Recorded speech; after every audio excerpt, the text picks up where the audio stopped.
Hi, so this week's reading selections, focusing on show selection and the production process, have been very interesting to me and helpful in understanding both my role of director and the many responsibilities that does come with it.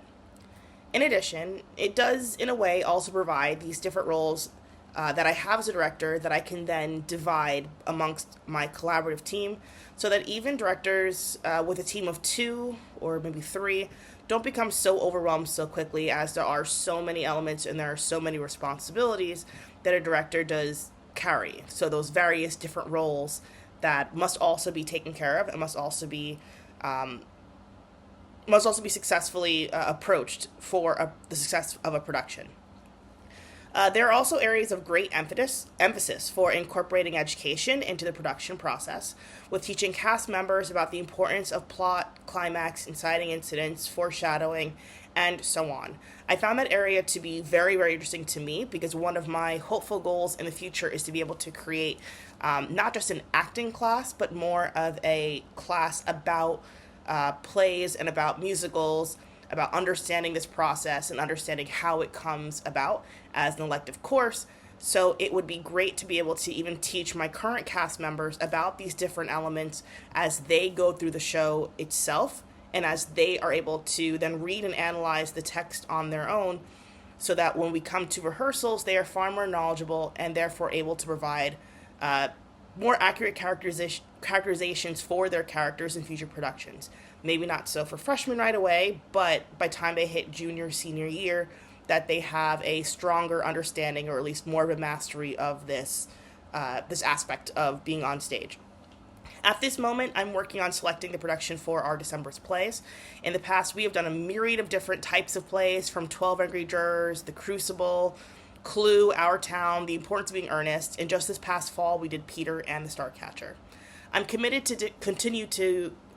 introduce them to different genres and different types of plays that exist while keeping in mind that I am still working on building a program and appealing to both the student body and my general audience. I'm fortunate to be teaching in the town that I grew up in, so I am familiar with the town, its values, the type of things that I know that they would be more willing to accept on a stage and not accept on a stage.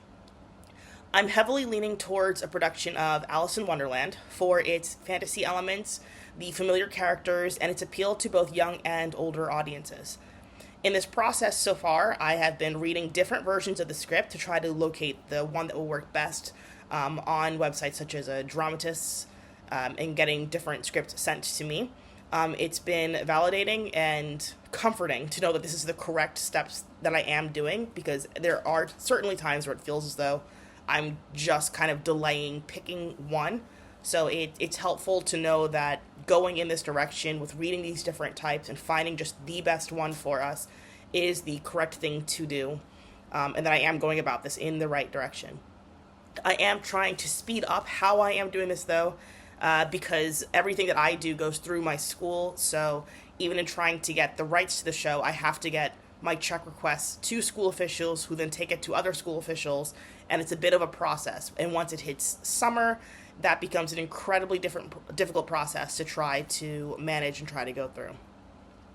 Once I do finalize my script will become available to my student leaders. So my set design students, my tech design, light design, and then to my collaborative team so that they have the whole summer to read through and come up with plans, come up with ideas, along with ideas as to what our current working budget is, so that when we meet in the fall, we'll set aside and at least I'll decide immediately this is the budget that we are trying to stay within with our constraints, excluding fundraising aspects. And then at that pre-production meeting, we'll discuss then our design ideas, the different needs, our budgetary concerns, and then also our concerns with different areas within the script that might be difficult in terms of staging. I found this worked very well with some of the previous shows that we had done, and it does allow for a lot of student input and a lot of student voice. I appreciated this readings this week as they heavily stress the role of a director, which is still changing and growing, so that I can better understand my craft, serve my actors and actresses, provide opportunities for my crew and collaborative team, while providing quality productions for my audiences. Thank you.